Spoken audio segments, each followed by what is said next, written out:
ఇక్కడతో ఆగల, ఇంకా చాలా పనులు ఉన్నాయి. దానికోసం ముందుకు పోతున్నాం. ఈరోజు ఇక్కడికి వచ్చినప్పుడు జిల్లా కలెక్టర్కి విజ్ఞప్తి చేస్తున్నా, ఎస్ఏలో స్వచ్ఛాంధ్రలో మీరు 13వ ప్లేస్లో ఉన్నారు. Be clear. 26 జిల్లాలో సగంలో మీరున్నారు. తొందరలోనే మీరు ఫస్ట్ 2లో లేదా నెంబర్ 1లో ఉండాలి. దానికి మీరు స్ట్రగుల్ చేయాల్సిన అవసరం ఉంది.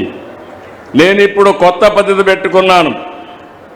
నన్ను నేనే ఎంత బాగా చేశానో బేరే చేసుకుంటున్నా, మా ఎమ్మెల్యేలు బేరే చేసుకుంటున్నా, మిత్రపక్షాలైన ఎంపీలు కూడా అసెస్ చేస్తున్నా.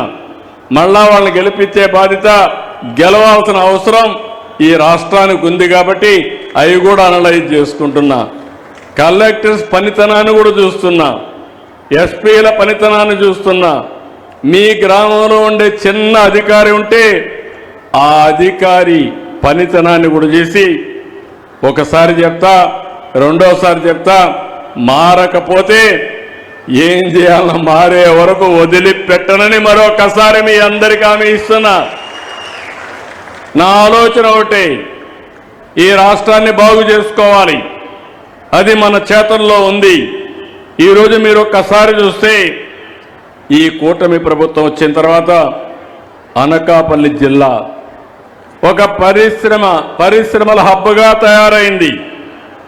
పరిశ్రమల కోసం రాంబిల్లి, పూడి, నక్కపల్లి, వల్లూరు, మాకవరపాడెం 24,843 ఎకరాలు అభివృద్ధి చేస్తున్నాం.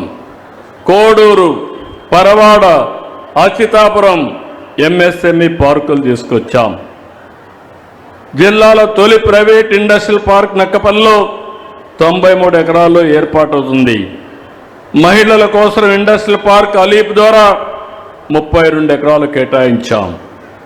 ఇప్పటికే మీరు చూస్తే 2,89,000 కోట్ల రూపాయలు పెట్టుబడులు ఒక జిల్లాలో 46 పరిశ్రమలు వస్తున్నాయి. ఈ పరిశ్రమలు వస్తాయి 1,57,000 మందికి ఉద్యోగాలు వస్తాయని చెప్పి కూడా నేను మీకు తెలియజేస్తున్నా. ఇంకో పక్క నేను ఆలోచిస్తున్నాను, అరకు కాఫీ మీరు చూశారు. ఒకప్పుడు అరకు కాఫీ ఎవరికి తెలిసేది కాదు, ప్లాంటేషన్ కూడా పెట్టాం. ఈరోజు అరకు కాఫీ ప్రపంచవ్యాప్తంగా బ్రహ్మాండమైన కాఫీగా తయారైంది, పాపులర్ కాఫీగా తయారైంది. నిన్నే మీరు చూస్తే మహేంద్ర కంపెనీ ఆనంద్ మహేంద్ర, ఆయన నాంది ఫౌండేషన్ రన్ చేస్తాడు. నేనే 96-97లో పెట్టాను. ఆ ఫౌండేషన్ పెట్టిస్తే అంజిరెడ్డి గారు ఆయనకు అప్పచెప్పారు. ఆయన ఇటీవల కాలంలో అప్పట్లోనే ప్రారంభించాం అరకు కాఫీని ప్రపంచవ్యాప్తంగా పాపులరైజ్ చేయాలని. ఈరోజు ఆ కాఫీని తిన్న అతను పెట్టిన ట్వీట్ చూస్తే 1 కేజీ అరకు కాఫీ 10,000 రూపాయలు అమ్మింది. ఆన్లైన్లో పెట్టాడు. 10,000 రూపాయలకు కొనుగోలు చేశారు. పెట్టినట్టన్నీ కూడా 2 గంటల్లో కొనేశారు. అంటే ఏ విధంగా డిమాండ్ ఉందో అరకు కాఫీకి మీరు గుర్తుపెట్టుకోవాలి. ఒక ఎగ్జాంపుల్ మాత్రం, ఈరోజు మనకు దేశంలోనే 2వ అతిపెద్ద బెల్లం మార్కెట్ మన అనకాపల్లి బెల్లం. ఇప్పుడు అందరూ కూడా షుగర్ తినడం మానేశారు, కానీ బెల్లం తినడానికి ఇష్టపడుతున్నారు. అది కూడా మనం అనకాపల్లిలో ఆర్గానిక్ బెల్లం చేసి ప్రపంచానికి ఎగుమతి చేసే పరిస్థితికి వస్తాం. అది ఎమ్మెల్యే ఎంపీలకు అందరికీ అప్పచెబుతున్నా, కలెక్టర్ కూడా చెప్తున్నా. ఎప్పుడు కూడా మనం చేయాల్సింది, చేసే పని మామూలుగా చేస్తూ బాధపడుతూ కూర్చుంటే మనల్ని ఎవరూ కాపాడలేరు. ఎప్పుడైనా సరే ఇబ్బందుల్లో అవకాశాలు ఉంటాయి. మొన్నటి వరకు మీరు చూస్తే పెద్ద సంక్షోభం. ఆ సంక్షోభంలో ఒక అవకాశాన్ని ఎత్తుకుని ఈరోజు నెంబర్ 1 రాష్ట్రంగా ఆంధ్రప్రదేశ్ నిలబెట్టే బాధ్యత నేను తీసుకున్నాను. అదే మరి మన వాళ్ళు కూడా తీసుకుంటే దీని మీద శ్రద్ధ పెడతాం, చేస్తామని చెప్పి కూడా నేను మీకు తెలియజేస్తున్నా. పోలవరం ఎడమ కాలువ, ఉత్తరాంధ్ర సుజల స్రవంతి వార్ ఫుటింగ్ మీద చేశాం. చాలా డిఫికల్టీస్ ఉన్నాయి, అవన్నీ కూడా చేసి ఇంకొక నెల 2 నెలల్లో ట్రయల్ రన్ కింద పోలవరం నీళ్లు అనకాపల్లికి వస్తాయని చెప్పి మీ అందరికీ హామీ ఇస్తున్నా. ఇది అయిన తర్వాత ఈ యొక్క గోదావరి నీళ్లు వంశధారకు అనుసంధానం చేస్తాం. ఉత్తరాంధ్రలో ఉండే అన్ని ఇరిగేషన్ ప్రాజెక్ట్స్ని పూర్తి చేస్తాం. నిన్నే నేను కేంద్ర మంత్రిని నిర్మలా సీతారామన్ గారు కలిసి ఉత్తరాంధ్ర అభివృద్ధి కోసం డబ్బులు మనం అడిగాను. పూర్వోదయ కింద అది వస్తే బ్రహ్మాండంగా మనం ముందుకు తీసుకుపోతాం. అందుకే హామీ ఇస్తున్నా, 2-3 ఏళ్లలో ఉత్తరాంధ్రలో అన్ని ఇరిగేషన్ ప్రాజెక్టులు పూర్తి చేసే బాధ్యత ఈ ప్రభుత్వం తీసుకుంటాం. మొన్నే విశాఖపట్నం పెట్టుబడుల సదస్సు గ్రాండ్ సక్సెస్ అయింది. 13,26,000 కోట్ల రూపాయలు పెట్టుబడులు వచ్చాయి. 610 MOUలు చేశాం. ఇవి వస్తే 16 లక్షల మందికి ఉద్యోగాలు వస్తాయి. నా ఆలోచన ఒకటి, చదువుకున్న వాళ్ళు ఎవ్వరు కూడా ఇంట్లో కూర్చోకుండా పనిచేసే అవకాశాలు కల్పించాలని చెప్పి ముందుకు పోతున్నాం. ఇప్పటికీ 8,29,000 కోట్ల రూపాయలు పనులు కూడా ప్రారంభమయ్యాయి. దీనివల్ల 7 లక్షల మందికి ఉద్యోగాలు వస్తాయి. ఈ 2 పూర్తయితే 23 లక్షల మందికి ఉద్యోగాలు వస్తాయి. మొన్న చేసిన MOUల్లో 11 MOUలు ఈ అనకాపల్లిలో వస్తున్నాయి. 14,000 కోట్ల రూపాయల పెట్టుబడులు వస్తున్నాయి. ఇవి వస్తే ఒక 20,000 మందికి ఉద్యోగాలు వస్తాయని చెప్పి కూడా నేను మీకు తెలియజేస్తున్నా. విశాఖకు గూగుల్ వస్తూ ఉంది. మీరు గుర్తుపెట్టుకోవాలి, అనకాపల్లిలో ఉండేవాళ్ళు నేరుగా విశాఖపట్నానికి వెళ్ళిపోయి AI కింద డేటా సెంటర్లో పనిచేసే అవకాశం వస్తుంది. నాలెడ్జ్ ఎకానమీకి AI నెక్స్ట్ లెవెల్ అని చెప్పి నేను మీకు తెలియజేస్తున్నా. ఒకప్పుడు హైదరాబాద్లో IT ప్రారంభించి హైటెక్ సిటీతో ముందుకు పోయాం. ఇప్పుడు నెక్స్ట్ లెవెల్ ఆఫ్ టెక్నాలజీలో డేటా సెంటర్లు, AI ఆర్టిఫిషియల్ ఇంటెలిజెన్స్లో మనం ముందుకు పోతున్నాం. కాగ్నిజెంట్ వచ్చింది, TCS తొందరలోనే వస్తున్నారు. ప్రపంచం మొత్తం విశాఖపట్నం వైపు చూస్తూ ఉంది. అదే సమయంలో అనకాపల్లి నియోజకవర్గంలో మీరు చూస్తే RCR మిత్తల్, నిస్సాన్ స్టీల్ వంటి ప్రపంచ స్థాయి నెంబర్ 1 కంపెనీలు ఇక్కడికి వస్తున్నారు. 70,000 కోట్ల రూపాయలు ఖర్చు పెడుతున్నారు. ఫేజ్ 1లో 60,000 మందికి ఉద్యోగాలు వస్తున్నాయి. అదే మాదిరిగా ఈ జిల్లాలో మీరు చూస్తే ఒక పక్కన RCR Mittal steel city create చేస్తున్నారు. ఇంకో పక్క అల్యూమినియం సిటీ కూడా ఇక్కడ ఉంది. ఆ అల్యూమినియం సిటీ కూడా రాబోయే రోజుల్లో ఒక పక్క స్టీల్ సిటీ, ఇంకో పక్క అల్యూమినియం సిటీ 2 వస్తాయని చెప్పి కూడా నేను మీకు తెలియజేస్తున్నా. NTPC 1,85,000 కోట్లు ఖర్చు పెడుతున్నారు. టూరిజం, టెక్నాలజీ, నాలెడ్జ్ కేంద్రంగా విశాఖపట్నం తయారవుతుంది. పోర్ట్లు, ఎయిర్పోర్ట్లు, హైవేలు ఇవన్నీ వస్తే ఈ ప్రాంతం రూపురేఖలే మారుతుంది. మొన్నే నేను 3 రీజన్ల కింద విశాఖపట్నం ఎకనామిక్ రీజన్ని ప్రారంభించాను. దానివల్ల మీరు ఊహించినటువంటి అభివృద్ధి చేసే పరిస్థితి వస్తుంది. నేను ఒక పక్క అభివృద్ధి ఒక యజ్ఞంగా చేస్తున్నాను, సమక్షేమాన్ని ఒక బాధ్యతగా చేస్తున్నాను, సుపరిపాలన మీకు అందించాలని ముందుకు పోతున్నాం.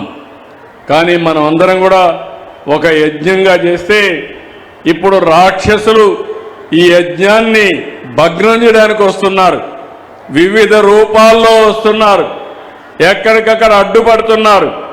ఒకరంటారు IT కంపెనీలు వస్తే కేసులు వేస్తారు. నేను మెగా డిఎస్సి పెడితే 40-50 కేసులు వేస్తే ఒక పక్క పని చేయాలి, ఇంకో పక్క ఆ కేసుల మీద పోరాడాలి. నిన్నే కానిస్టేబుల్ ఉద్యోగాలు ఇస్తే దానికి కూడా కోర్టు పోయే పరిస్థితికి వచ్చారు. ఇలాంటి చాలా చేస్తే నేను ఒకటే చెప్తున్నా, భూబకాసురులు ఎంతమంది వచ్చినా ఎన్ని అడ్డంకులు సృష్టించినా నేను అనుకున్న లక్ష్యాన్ని చేరే వరకు వదిలిపెట్టనని మరొక్కసారి మీ అందరికీ హామీ ఇస్తున్నా. నిన్నే మీరు చూశారు, నేను ఈరోజు ఇచ్చింది పేదల కోసం మెడికల్ కాలేజీలు ఇచ్చాం.